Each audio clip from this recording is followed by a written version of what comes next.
तर त्याच्याशी बोलायचंच नाही आपण. फॉर एक्झाम्पल अंडा सेल आहे, कैदीचे सुद्धा असे प्रकार असतात.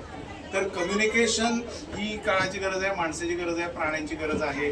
तर कम्युनिकेशन मध्ये आपल्याला पुढच्या टप्प्यावरती जाता यावं. काही अडचणी येतात. फॉर एक्झाम्पल डिझास्टर झालं तर इथले खांब म्हणजे भूकंप झाला तर खांब उन्मळून पडू शकतो, टावर उन्मळून पडू शकतो.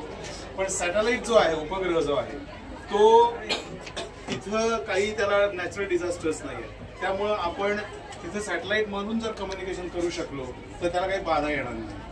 आणि आपत्ती व्यवस्थापनाकरता म्हणा, रिमोट सेन्सिंग जे सॅटेलाइट्स आहेत की जे उष्णता किती आहे, वातावरणात बदल काय होतात, आर्द्रता किती आहे, अल्ट्राव्हायोलेटचं रेडिएशन्स काय आहेत, भूमापन आहे, अशा विविध कारणांकरता आपल्याला उपग्रह लागतात. प्रश्न निर्माण होऊ शकतो की मग चंद्र हा नैसर्गिक उपग्रह आहे, तो का नाही वापरायचा आपण?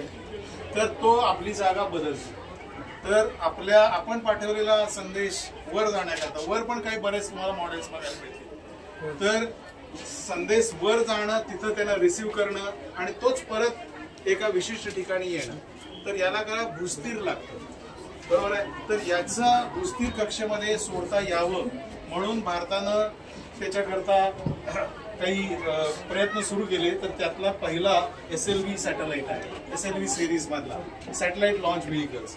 तर हे जे मॉडेल्स आहेत हे स्केल्ड मॉडेल्स आहेत. स्केल्ड मॉडेल्स म्हणजे जी मूळ सॅटेलाइट लॉन्च व्हेकल्स होती त्यांच्या 1.100 पट असं कमी केलेलं आहे. तिथे जी उंची होती वरच्या याची, खालच्या याची, 3 स्टेजेसची, अशी सगळी ती स्केल्ड मॉडेल आहेत, म्हणजे प्रमाणबद्ध ही मॉडेल्स आहेत. तर SLV मध्ये 9 वर्ष आपल्याला सक्सेस मिळाला नाही. 9व्या वर्षानंतर एक फेल्युअर आलं. मग परत अब्दुल कलामांनी 1 वर्ष काम केलं त्याच्यावरती आणि आपल्याला सक्सेस मिळालं आणि आपण हा SLV लॉन्च करू शकतो सक्सेसफुली. म्हणजे 10 वर्ष वैज्ञानिक काम करतात. त्याच्यानंतर थोडंसं सुधारित ASLV त्याला म्हटलंय ॲग्मेंटेड सॅटेलाइट लॉन्च व्हेकल्स आहे.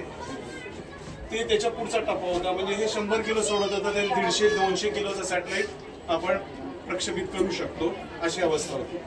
आता त्याच्यापेक्षा पण जास्त, कारण सोलर पॅनल लागतात, ट्रान्समिटर्स लागतात, रिसिव्हर लागतो, त्याच्या आतमध्ये सोलर पॅनल्स लागतात वरच्या बाजूला. तर असं एवढं सगळं जड सोडण्याकरता म्हणून काही आपल्याला जास्त वजनाचे सॅटेलाइट सोडणं गरजेचं होतं.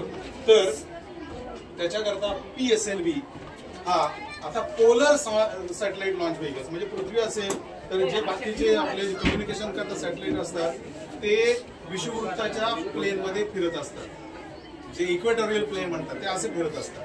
हा नॉर्थ पोल आहे, हा साऊथ पोल आहे. तर पोलच्या बाजूला असा एक सॅटेलाइट आपण रिमोट सेन्सिंग फिरू शकतो, जे 90 मिनिटात एक फेरी पूर्ण करतो.